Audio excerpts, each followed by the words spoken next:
Of course it's going to work, Professor. It's always worked before. Remember when we had to put on a show to keep the cannibals from eating us? And then remember when we had to dress up and put on a show to bring Marianne's memory back? And then remember we had to dress up and put on a show to convince that Japanese soldier that the war was over? I'm sure we can dress up and put on a show and bring prosperity and peace and love and kindness back to our troubled island. I think it's going to work. In fact, I think that's what everybody wants. Look, it's a full house. Everybody's sitting down. It's full, it's jam-packed, and they're not even socially distancing. What are they saying? They're saying something. They're saying they want the Flory-Dories? What's a Flory-Dory? Welcome to Living Figuratively. This is the show that asks the question, why not fill your home with the fascinating faces and figures of people that you don't already know? Why not fill your home with figurative art? Each week, I bring you to my home, to a different part of my home or my studio, to show you works from my collection or my own works, and introduce you to figurative art so that you can live with it, love it, and enjoy it in your home too. Tonight is a special episode. It's a little pre-game chatter for the fabulous 7 o'clock Eastern Standard Time opening reception of the Painting the Figure Now 2020 at the Wausau Museum of Contemporary Art in Wausau, Wisconsin. Okay, and I have a piece in that show. So I thought what I would do with my pregame chatter is give you a little bit of show strategy that I employ and that I have employed to get pieces into various shows. The Painting the Figure Now show and the Wausau Museum of Contemporary Art are very special to me because, number one, it's a show of contemporary figurative realism, which there's not that many of them in the country. So it's one of the premier shows. So it's a wonderful thing.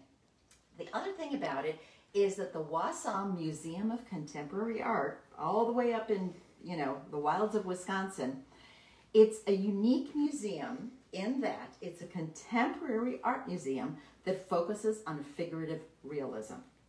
Usually when people think of contemporary art, they think of abstract paintings, they think of videos and installations and performance artists that might be doing, something crazy, cover themselves with mud or whatever, to convey conceptual ideas and make people think outside of their box.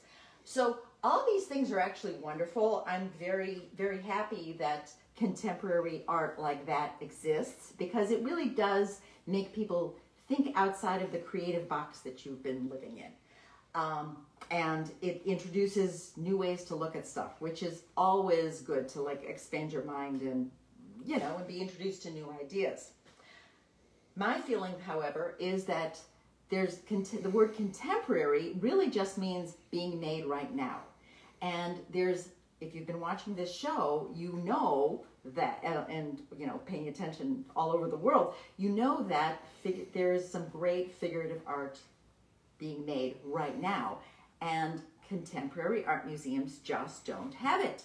Like whenever I walk into a contemporary art museum, I'm always just amazed that they just can't spare some real estate and space for contemporary figurative art, which is why museums like the Wausau Museum of Contemporary Art are so significant and so necessary. It is the brainchild of entrepreneur and artist David Hummer, who is a fabulous human being for starting this.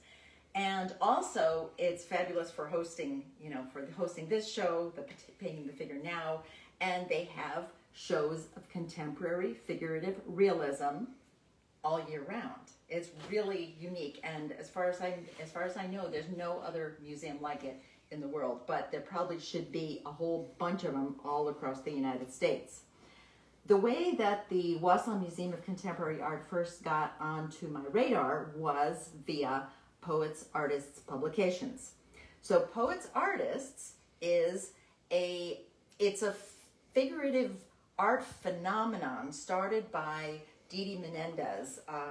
As it started as a publication in a magazine with poetry and art intermingled together, and it really has grown into this major force in the figurative art world. There's lots of social media, there's ads, there's physical shows, there's online shows, there's publications. It's, you know, it's like a whole potpourri of stirring the pot in the figurative art world. So Poets Artists started working with the Wausau Museum of Contemporary Art, and the first thing that they did with them was Painting the Figure Now 2018. So as far as show strategy goes, when I first heard about this show, because I'm one of the Patreon members of Poets Artists, so like you kind of get to hear about these things first.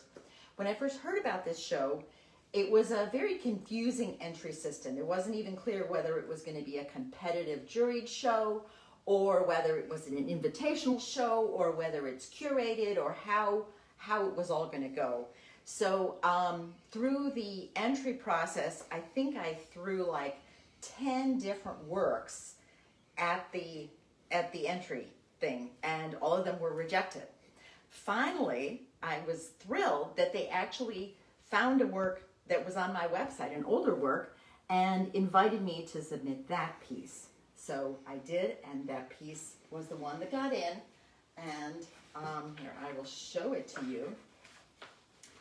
This piece, it's called Tickled, and was very characteristic, but a little bit out there for my style at the time. This was one of my larger-than-life type of paintings.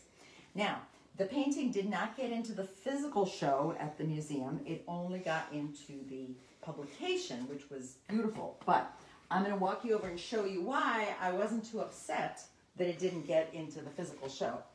Because it is in a place where I really don't want to have to go and get it down. It has been hanging up on top of high up in our family room, on top of the curated clutter that is up there. After we finished painting the room, I got up on the ladder and I set up the curated clutter up there, like with old chairs and my Barbie cases and toys and just different accessories with an eye to what the colors were in the family room. And they've been up there ever since. So it's actually very dusty up there, and I was not nuts about having to go up and get the painting. So I was happy that it was just in the catalog. But one of the things that was really nice, the two curators of that show, Walt Morton being one of them, he actually, and Didi being the other one, he actually wrote me a personal email as to why he liked the work, which I thought was really a very, I was very honored that he wrote that. I don't know if he wrote that to other people too. One of the pithy things he said was, this was the kind of approach Lucian Freud took, observational, analytical, biological. And while I'm not saying you follow Freud, though people have compared me to Freud, I don't know if that's a good thing or a bad thing, but he's famous and good, so I'm going to take it.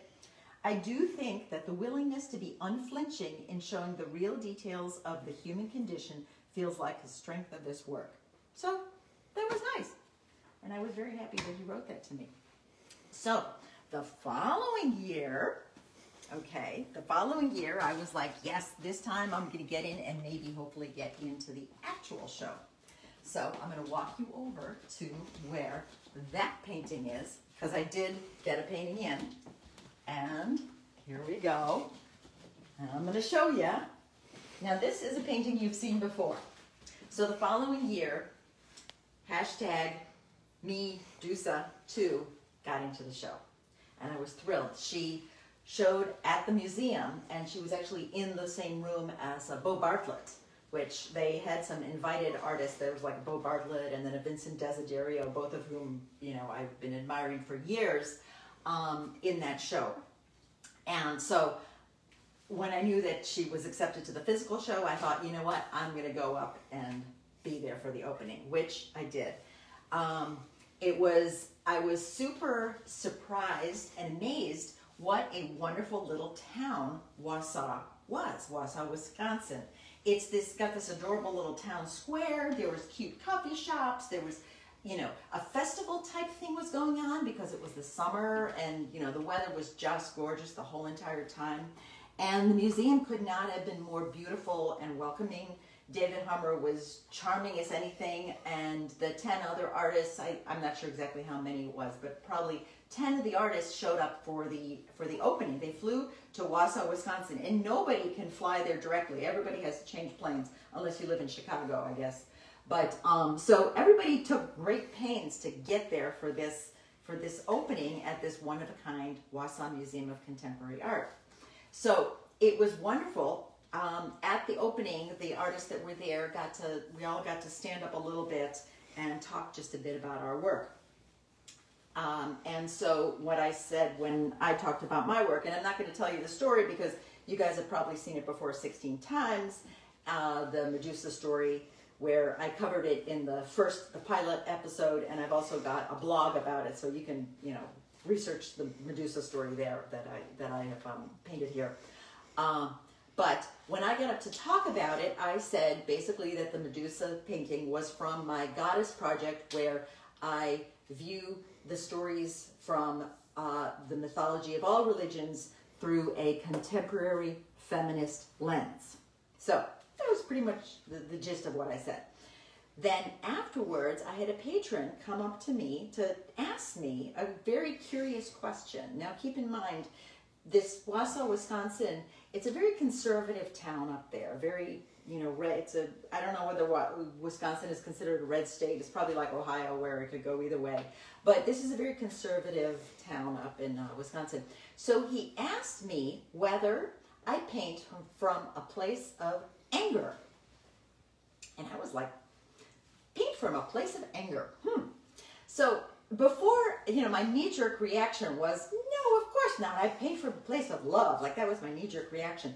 But I really wanted to find out where he even got this from, because this is not an angry painting. This was the only one of mine that he had seen. And so I was just confused why he thought I might paint from a place of anger. When I talked to him a little bit longer, it turns out the word feminist, when I use the word feminist to describe my art, the word feminist kind of tripped him up, because in this conservative town, they know feminists to be these angry, negative women that are always shouting at people. And so, once I kind of figured out this and where his perspective is, I told him that, to me and to the classic definition of feminism is really just that you want equality for the genders. And the other thing that I always say whenever I say I'm a feminist, I always say the 4 people I love most in the world are men, and I am a really, really big feminist. And so there's nothing man-hating about it. I love men. I love guys. I love men. I love how cool they are. I love my son, who's behind the camera right now. I love my other one, who's doing the tech support. And I love my other one, and I love my husband. So I love men. So then I did end up, the last thing that I said to him was, yes, now that I understand, now my answer is yes, I paint from a place of love, not from anger. And that also, having that, private discussion with him convinces me that we really need to get back to having real live art openings, where we can talk to people one-on-one, because you don't have conversations like that in a Zoom meeting. You have to kind of talk to people one-on-one, and so I'm hoping we can get back to that at some point before too long. Masked and socially distanced, and hopefully that'll all happen soon. So that was 2019. 2020, I was like, all right, I'm going to enter this show again, and this was, I didn't know how it was going to go COVID-wise or whatever, but I thought, I'm going to enter it. I was even more excited to enter it because, and I always researched the juror. This time, the juror was F Scott Hess, who I'm going to show you a couple pieces of his that I just printed out from the internet. This one is called The Dream of Art History, and it's a gigantic piece. And this one is called Raw Oysters Lime. And I've long followed F Scott Hess's work because I love his squiggly, expressive realism that really goes the distance with realism. You know, it's sort of like it's juicy, it's conceptual, it's super detailed, it's makes you think, it's, you know, fantastic, it's you know, flying things, and I really just love his work. I did see one of his pieces in person, which was wonderful. So that's why I was excited, because when you have a juror that you really respect, you're kind of like, you want to show your work to them, and you also want them to like it. Now, I had a little experience with F Scott Hess, because a few years before all this, he had actually accepted 2 of my paintings into a poets artist publication called Figural Movement. And the 2 paintings that he accepted were this one, Beloved Pride, and Kim, the Keeper of Time. I'm covering up this beautiful Katie Salmon's over here just because, you know, the Facebook censors. So one of the things that I noticed and remembered, like when you know what a juror likes, and if they've liked your work before, you want to give them stuff that they will like again. You know, you have just a little bit more knowledge. So one of the things I noticed that he likes my paintings of sort of sinewy, muscular, lean, older women on purple backgrounds. Both of them were on purple backgrounds. So I thought, you know what? This one right here, because I love painting on a purple background, I thought this one here would be perfect. She's gorgeous, she's sinewy, the purple background, it's conceptual, it's thinkerly. This is really one of my favorite paintings. But I couldn't enter her in the show, and I'll tell you why. Because I read the show prospectus, and the show prospectus said the work had to be created in 2019. So it's a or after. So that was a very short time window, and this painting was dated 2017. So it was already too old for this particular show. So what I decided to do then, show strategy, I'm going to take it over here.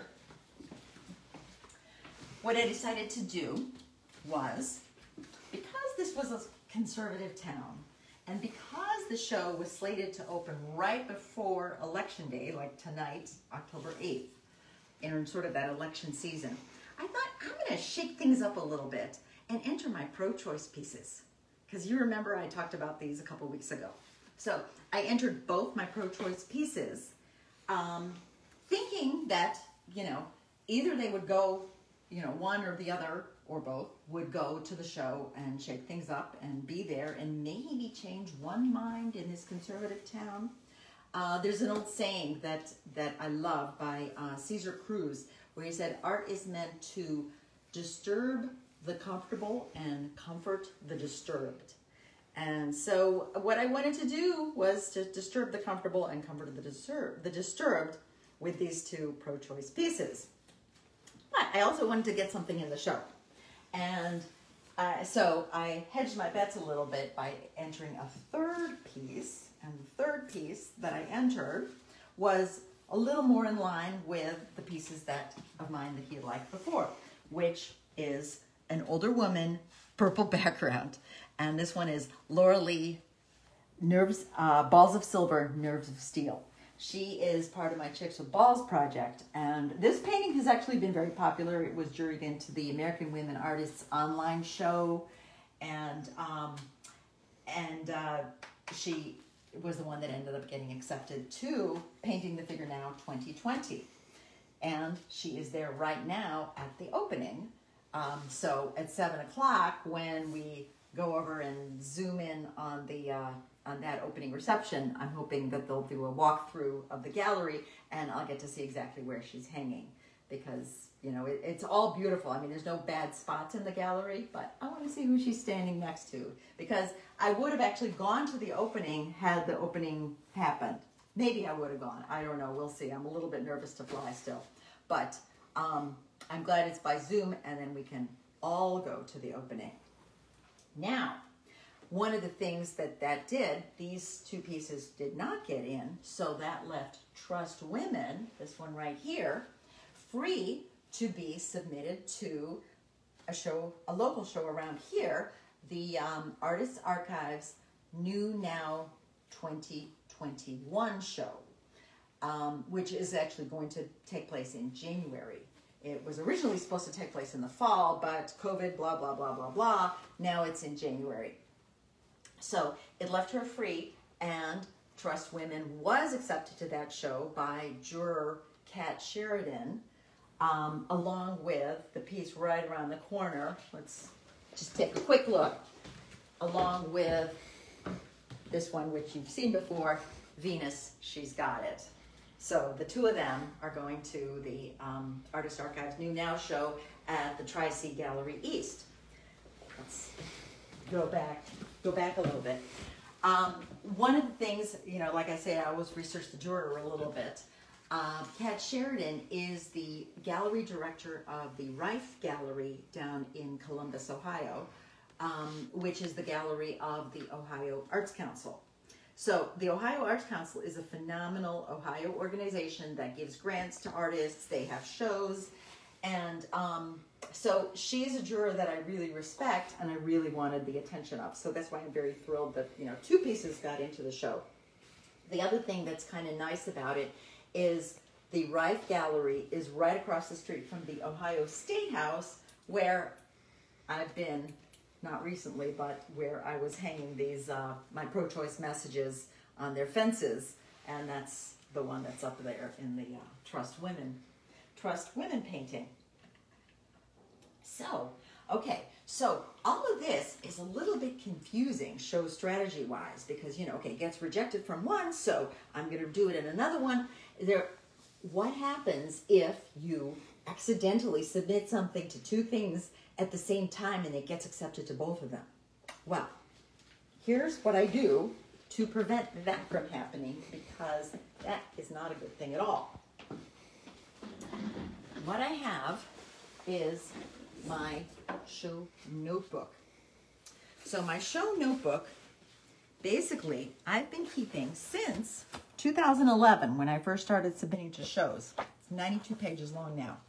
I have been keeping a running document where I write down every single show that I submitted to and what the result is. In fact, ironically, look, the very first show that I submitted to that I put in this book is the National Portrait Gallery Outwin Bouchever Award, where I submitted Tickled, which was the first one that you saw, and it was rejected. That's one of my Holy Grail shows. So, you know, I'm not like crying about that, because it's just, I'm just going to keep on submitting and, you know, come what may. But the way that I organize this book is it's just chronological. I list in it the pieces that are, I list in it the shows that I want to enter, the shows that I have entered, and I color code it, so as I go along, I change the colors. So basically, if a piece is, or if a show is still in flux, like where I've entered the pieces, but I don't know the result yet, I'm going to try to find one, then the color is blue. Right here. Okay. If I've entered the pieces, but I don't know the result yet, the color is blue. If I find out the result and it got something in, then it turns magenta. If I find out the result and something gets rejected, I write those in black. And if it's an online only show, it's green, because that means that the physical work doesn't have to go anyplace. The physical work can just stay home. And it's just this running log, so I can actually look up and see, what did I enter last year into this show? So I either know not to enter it again or to enter it again. Now, all this brings me to the whole concept of not entering two shows at the same time, which, or the same piece to two different shows at the same time. Because basically what that is, I feel like it's a moral failing, and it's also show venue suicide, because the venue that you say, oh, now I can't send it to you because it got into the other place, you're going to be blacklisted at that place. They're not going to want you again necessarily. You know, it depends. Some show prospectuses actually even say, you know, if you can't send the piece and you have to pull it from the show, you know, don't submit again for 3 years or something like that. So that's because I feel like with the rights and responsibilities of entering shows, you as the artist have made a commitment. When you enter a show, you're committing that piece will be available if it gets accepted, and that you will send it to them or get it to them on the dates when they need it, so that it will be there for when they're hanging the show, so that it will be, you'll send a shipping box where they can easily return it, where they can easily store the shipping box. It won't be full of packing peanuts, where they can hang it. They won't have a sawtooth hanger. Nobody wants sawtooth hangers. You're making that commitment to them. In return, they're making a commitment to you that they won't change the deadline, that they won't change the notification date, because the notification date is when you find out whether it got accepted or not. And if it didn't get accepted, then it's free to go anywhere else. One of the other honorable things that galleries are committing to you when you enter a show is that as soon as the piece is rejected, they do not publicize what has been rejected from the show. They do not get to use it for their publicity.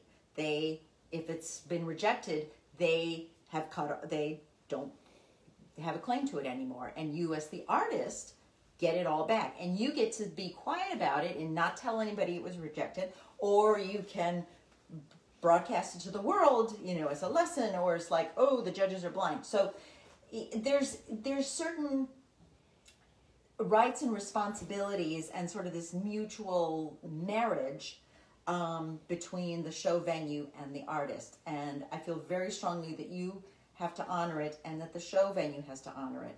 And if there are show venues that I feel are just not honoring it, like they keep changing the deadline, they keep changing the rules, then that's a show venue I might not enter again. So, but I keep track of it all so that no mistakes are made. And as far as I can remember, to my mind, so far, I have never double booked a piece of art, and I've never had to bring it, you know, say no to a show because it got into another show. Now, of course, due to COVID, a lot of things have gotten completely screwed up. Show dates have been changed, shows have been canceled. You know, it's extenuating circumstances, so I'm much more forgiving and wiggle room with, you know, the COVID stuff. But that is how I keep track of my shows, and this is like my lifeline to what is and what's available and what's not available, and what I can do and what I can't do as far as entering shows. Now, since everything's been canceled show-wise and things have turned online, one of the things that I've directed my attention to is doing this show right here, right now. And that reminds me that this show right here, right now is drawing to a close. Thank you all for joining me for Living Figuratively. Please come back at 7 o'clock for the Zoom opening reception for the Painting the Figure Now 2020. All the details are on my website, you know, like all the Zoom passwords and stuff like that. So you can get onto it. All are welcome all over the world. I'll be on it too. I'm not sure what we're going to see or how it's going to work, but I want to see the show, so I'm going to go on there. If you want to look at all the works from the show up close and personal, artsy.net has the whole show, and all the works are for sale except for the ones that have already sold. And all the information for that is also on my website. So look on my website, judytakis.com, if you want to, you know, check out the Wausau Museum of Contemporary Art, Painting the Figure Now 2020. And next week, be sure to come back here for Living Figuratively. Same bat time, same bat channel, 6 p.m. Eastern Standard Time, Thursday night. Next week, our episode will be called Be My Guest at the Shady Rest. Y'all come back now, you hear?